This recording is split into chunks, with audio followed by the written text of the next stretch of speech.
name is Arno. I'm here at the BGC, and I'm with my guest, Reese. Reese, if you don't mind introducing yourself.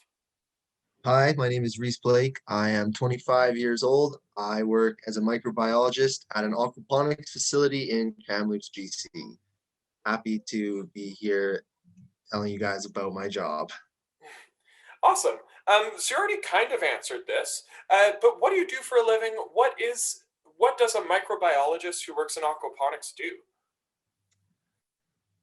Well, as a microbiologist, I have many different roles at the facility. I do a particular amount of stuff regarding quality assurance testing, as well as maintaining biological security at the facility.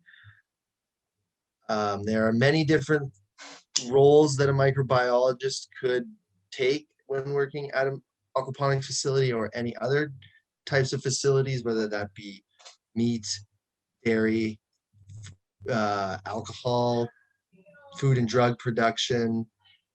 Really, the possibilities are endless.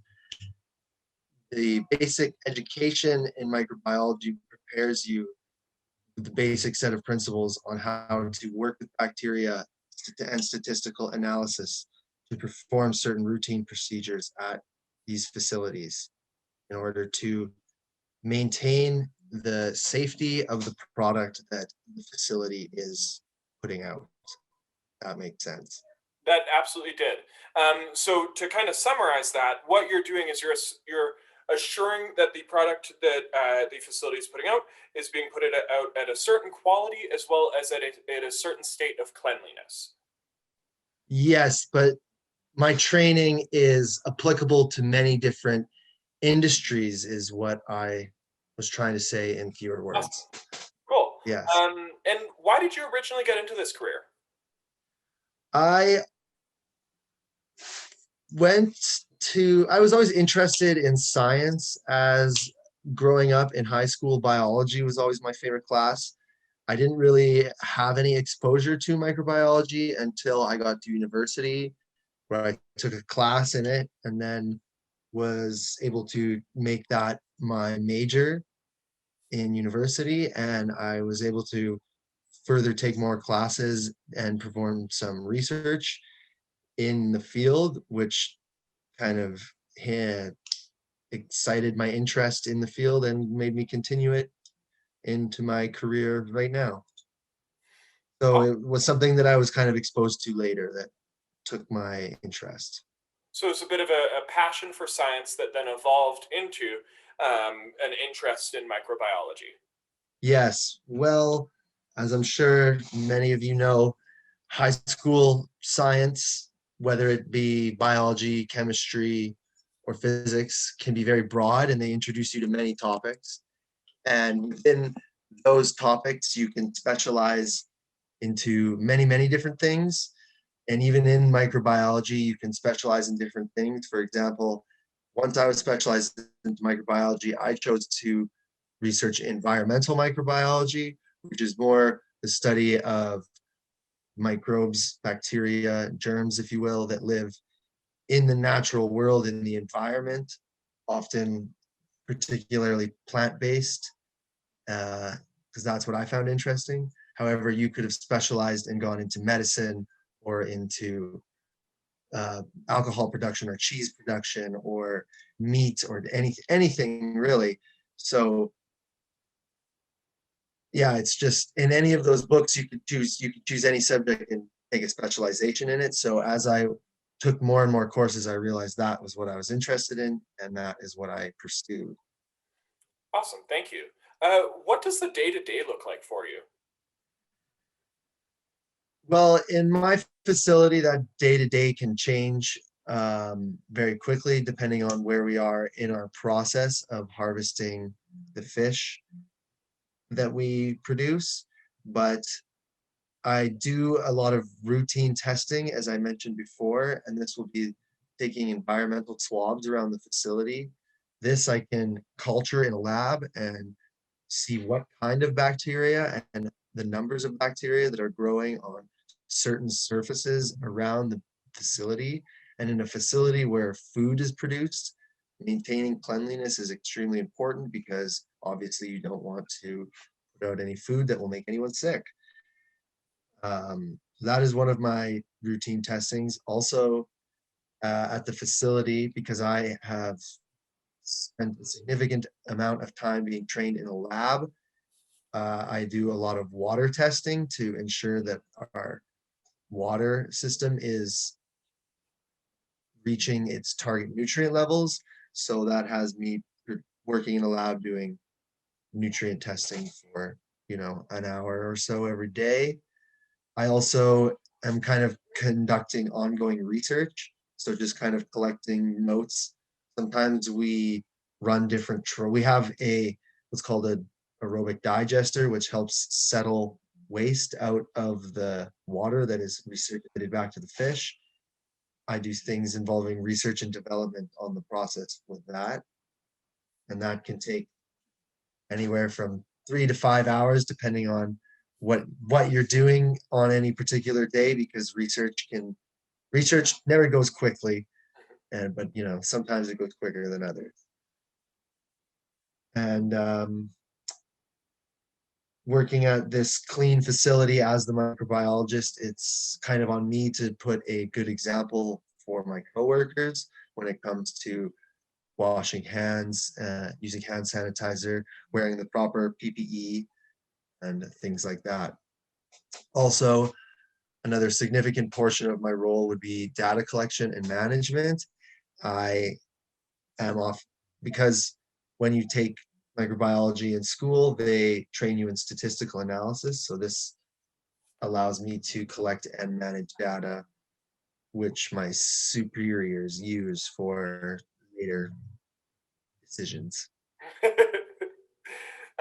And what type of training or schooling did you do? I know you mentioned a little bit that you studied in microbiology, but what specific qualifications do you need?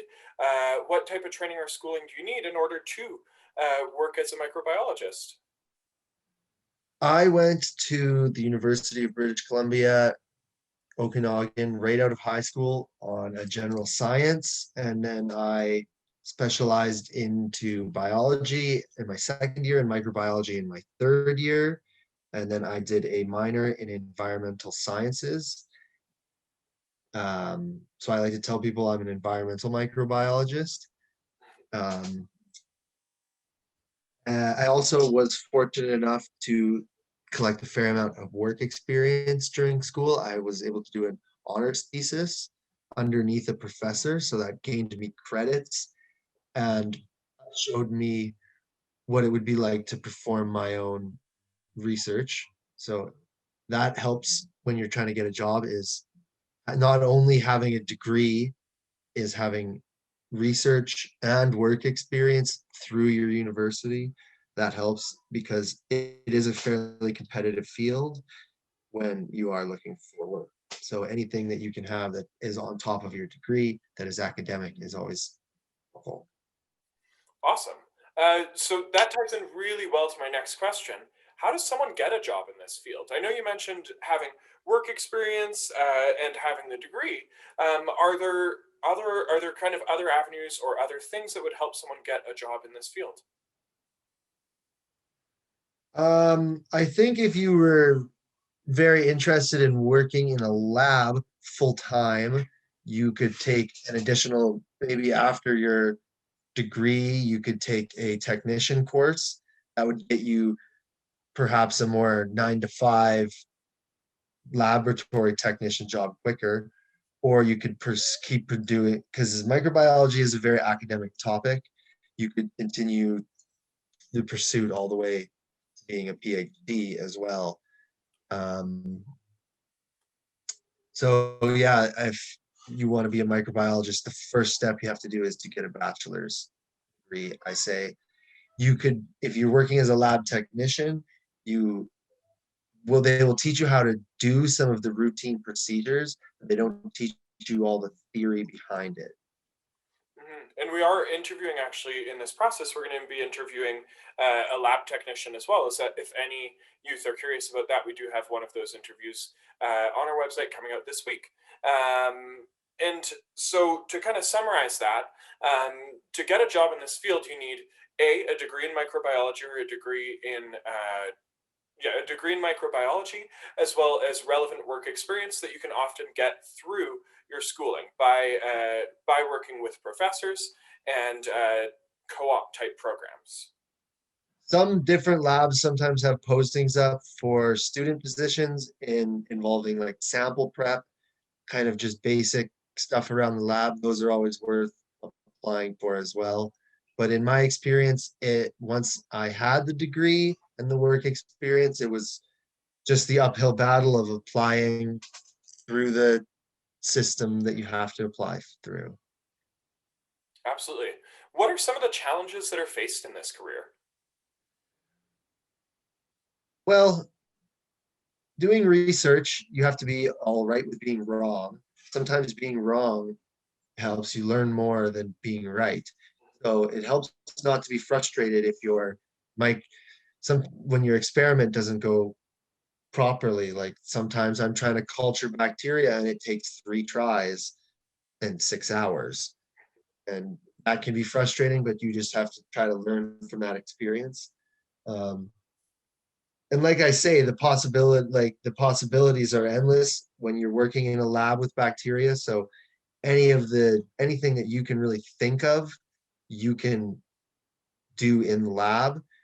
It's just like your own limitations. So and in that being said, that might take you 10 tries to do that. So try not to get frustrated in doing that, because in science and in microbiology, building up on mistakes kind of helps you build a clearer picture for when you do get the right, isolate the right bacteria and you find it. So oftentimes repetition can be a little bit frustrating. And also another thing that myself and many people that I know have had difficulty with is statistical analysis. And I'm in no means a math wizard. I uh, took math in high school, and I did the very first level of required university math that I had to, but that's it. But the statistical analysis is just collecting a lot of data and managing it in an organized fashion so that when you need to use it later, or you need to take it and give it to your superiors, you can understand what you're looking at. So learning how to use Excel or pen and paper or whatever computer program have you to keep your data organized can be challenging to learn, but it is a very important and very useful skill. Absolutely. I know from my days in an undergrad program, from my friends that were in the sciences, that they absolutely despised the statistical analysis courses because math can be threatening to some people for sure. And it's not math as in like calculus, like 2 + 2 is 4. It's not hard math in front of you. It's having a whole bunch of different numbers that correspond to different things, looking at them and saying, is there a pattern? You're not necessarily looking for an answer. You're kind of just saying, here's the, is there a pattern, or here's all the numbers, you know? Hmm. But that being said, that can be, being in charge of data can be a good thing. For example, at my facility, when there's fish being harvested, I'm not splashing around in cold, freezing water with fish. I'm taking notes, collecting the data, and I'm warm, not wrestling with fish. So, once you have the skill, it is very useful, especially because you spend a lot of time developing your skills using statistical analysis software on computers, which also, uh, as time goes on, will just become more and more valuable of a skill. Awesome. Do you have any advice or tips for youth who are interested in becoming microbiologists? Um, I would say that taking a class in university in it before you take your major, before you decide to major in it, because it's not for everybody. I would say take a class and just try to think outside the box. When you get into it and learn about it, the more that you think about it, the possibilities involving it. I keep saying that are endless, but as we've seen this year with the pandemic, it really is, because the way the world changes and evolves is so fast that understanding microbiology and bacteria is very going to be very vital in the way the future goes on. So if you have a chance to be exposed to it, then I would say take the class and learn. Unfortunately, I don't think it is a class that is available to everybody. It might only be available to science majors because of pre-requirements and everything. But if you are interested in science, I would highly recommend it, because it is, once you have the degree, it does provide job opportunities as well. For example, during this pandemic, I was able to quit one job at a lab and find a new job almost a month after I left the previous one. And I left not because of coronavirus. I left because I wanted to move to British Columbia. So when there is job opportunities out there for you.